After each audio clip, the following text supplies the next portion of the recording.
is a cultural ambassador. That's what I like to call her. She's a trained lawyer. She's also an international civil servant, as it were. She's been a consultant to a number of international intervention agencies. She has had several awards for her own initiatives, but she's known across the breadth of this country and mostly amongst international figures as the manager, the owner, the brain behind one of the busiest private cultural centers in Nigeria. My pleasure welcoming Bolanle Austeen Peters to Close View. Thank you very much. Good morning. Yeah, you're welcome. Nice to meet you. Now, while I was doing that preamble, I'm sure a lot of people will be saying, who's this young girl that this man is saying this, well, but that's really is the truth. Yes. Now, so, legal mind, culture. I mean, people always say dance and drama and things are for dropouts and things. So, what's a lawyer doing with all this kind of... Good morning, and thanks for having me on this show. The truth is I trained as a lawyer, and I worked as a lawyer for many years in different parts of the world with the United Nations. And thereafter, I came back to Nigeria. And on coming back to Nigeria, I decided to do what makes me happy, which is essentially the arts. And more importantly, I used to work for UNDP, okay. United Nations Development Program. And our job there was, my portfolio there then was to look at poverty alleviation. And obviously doing that, there's a lot you have to do in terms of job creation. So that was what I was doing in my last posting in Namibia. And it was when I got back to Nigeria, I was a bit concerned about the state of things and the way everybody went on about the fact that we don't have enough institutions and entrepreneurs creating jobs for our youth. And it was in that vein of thought that I thought to myself, look, I must add something to this country as opposed to also taking on paid employment. I decided that, look, I will also do something of my own where I can create labor and also add value to the country. Amazing. Now, so where did that inspiration come from? I mean, with all the international exposure, I'm sure high demand for your expertise, your talent, your abilities and all that, you decided to sacrifice all that to start this business that you don't know if it's going to succeed or fail? Yeah, in life you take risks. And I think what is important is that you have to follow your passion. And more importantly, I think in Nigeria, a lot of us have to make sacrifices if the country is going to move forward. And the reality is that if some of us are luckier than others in terms of the background and the exposure and the education that we received. Now, if all of us were to stay in paid employment, I wonder where all the jobs would come from. So my view is the government can only do so much in terms of job creation. And the reality also is that, if you look at what they do really, there's only so many jobs they can create. So I think we need a lot more entrepreneurs coming up. But the challenge is that obviously we also need the enabling environment because as it is today in Nigeria, it is very difficult to be an entrepreneur. And putting up an arts center in particular, which is normally not an income generating activity, has been particularly daunting because you have to internally generate your own funding. So it's tough. But I think the overriding factor is the fact that you're committed and your desire is to make a difference, and things always work out. That I found. Well, you've heard it from her, so it's not like she's walking away with some bags of money in her pocket. So it's like she's actually spending so much without getting anything off it. Well, okay, let's talk about that center. That is Terra Culture Center, Arts Center. It's about 8 years old now, right? Yes, we're in our 9th year. 9th year now.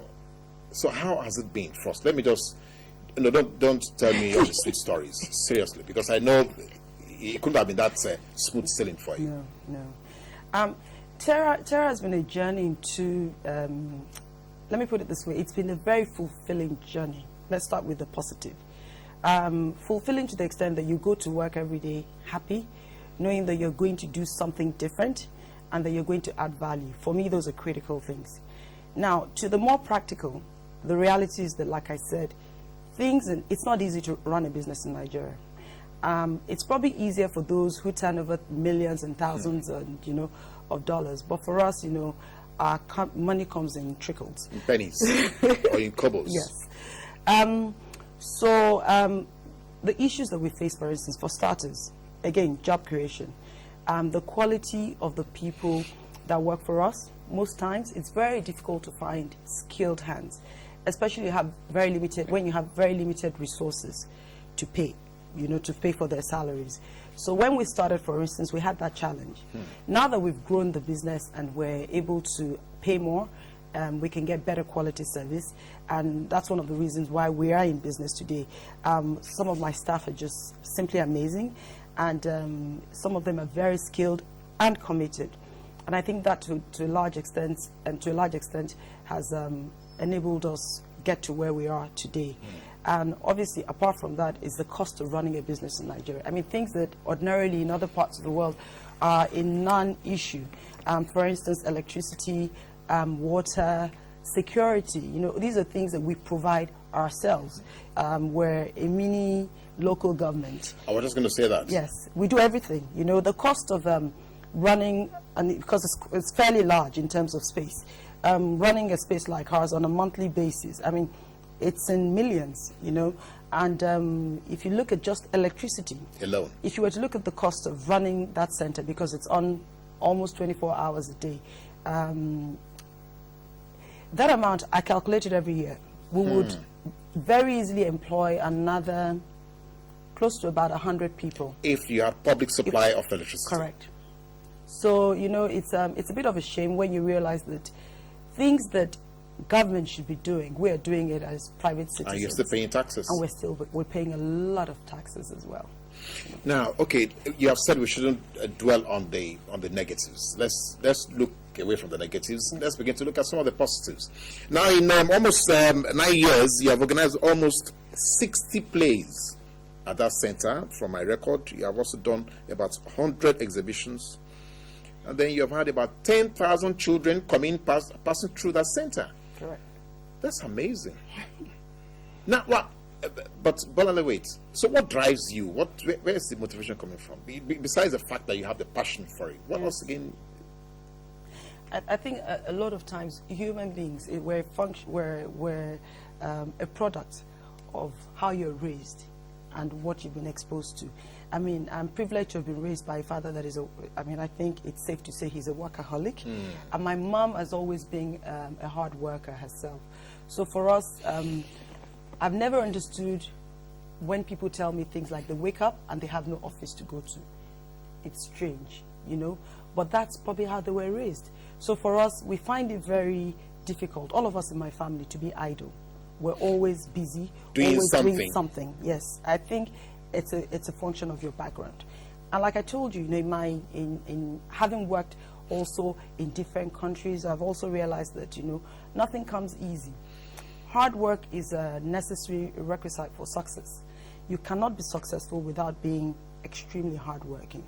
So when people ask me questions like, do you go to your office every day? I look at them and I'm wondering, okay, what am I supposed to be doing if I don't go to the office? So I think it's my work ethic. It's that is what has driven me, and like I said, I'm fortunate enough to also enjoy what I do for a living. Now, okay, so how do we get this to our youths? Because that really is where my problem is. Most Nigerians are just like on the take. I mean, nobody wants to work for 3 years after graduation. Nobody wants to work for 5 years or 10 years or 15 years. Nobody wants to count time. Yes. Everybody wants to get out of school and become like Bolanle. She wants to ride the best car in town. Yes. She wants to. So how do we get this kind of mindset across to them? The truth of the matter is, when I look at young people who also come up to me, also because I look fairly young, and come up to me and say, I want to be you, like I want to carry your bag, I want to do this. And I'm like, I left school in 1990. Okay, that's how many years ago? Yes. And university, and I'm putting, that's how many years? 20? Yes. Okay. And you look at life, apart from Nigeria, or maybe a couple more countries in the world, if you don't work hard, you're not a success. It is in Nigeria that you find the very peculiar scenario where people don't work for money and are wealthy. And it's the wrong message. So asking me to solve that or to tell you what the problem, we all know what the problem is. We're a country that rewards idleness and mediocrity. And to that extent, there's nothing you and I can do about that. It comes from the top. For as long as we have institutions and governments that come in successive governments and they encourage and they also reward indolence, we're not going to get far. Now that's another pessimistic view, but we'll still talk about this Nigeria that all of us are dreaming about. Okay, all right. So now there is something on the table. Yes. You have this show that you are putting up, which you have written, and you're going to executively produce it. Now, can you give us a little bit about that show and what you think the message of that show should be? Okay. You know, in line with what we do at Terra Culture, over the last 6 years, we independently decided that we were going to bring theatre back to the fore. Okay. There are no institutions supporting theatre, really, in Nigeria, if you look around you today. The art theatre is dead anyway, so. You know, so you ask yourself, we're talking about job creation, income generation for our youths. Now, I say it all the time that we have the comparative advantage in Nigeria in the arts. In the science area, we just don't have any advantage, simply because we don't have the laboratories, we don't have the teachers, we're not funded appropriately. So what does the average Nigerian do well? Look at it, the average Nigerian, they dance. They sing. We're a jolly nation, you know? And that's why institutions like Nollywood have come to stay, our music have come to stay overnight without any foreign or government intervention. So I decided that I was going to bring theatre back for two reasons. One, I enjoy theatre.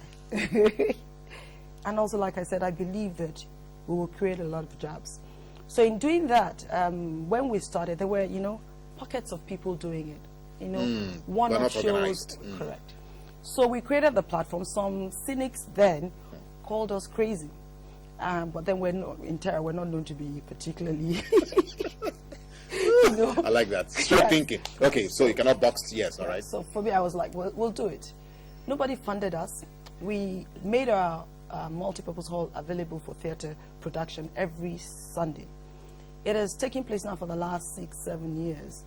And in doing that, the crop of directors, producers, do you know now, as I'm talking to you, every calendar year, like next year, 2014, our calendar is full already. Already? When we started out, it was just one director, Shegwade Fila. That was working with you? Yes, correct. And there was a gentleman, Aremo, that also assisted us then in putting this together. And thereafter, we've had successive directors. Now we don't have enough space. That shows you what little initiatives can create. Now, we have stage directors coming on, props, everything, costumiers. Music director. We develop costumiers, okay? Things that, you know, ordinarily now, music directors, we're pushing people, you can do this, you can create, you can write, you can arrange. These are things that ordinarily most people were shy to do, or were nervous, or were not given the platform. So you can imagine if we had 1,000 Terra Cultures in Nigeria, you can imagine the number of jobs that we will create through... On the back of that. Correct. So that's why we started Theatre at Terra, and it's something that, you know, like I said, for me, it's been a resounding success. Not financially, not monetarily. When I sit in the performance hall and I look at the performances, and I look at the dedication and the passion of these young people who went to school, studied acting, studied music, and you ask yourself, this is all they've been looking for, a space like this. Yeah. And no one is giving it to them. That is why I do what I do.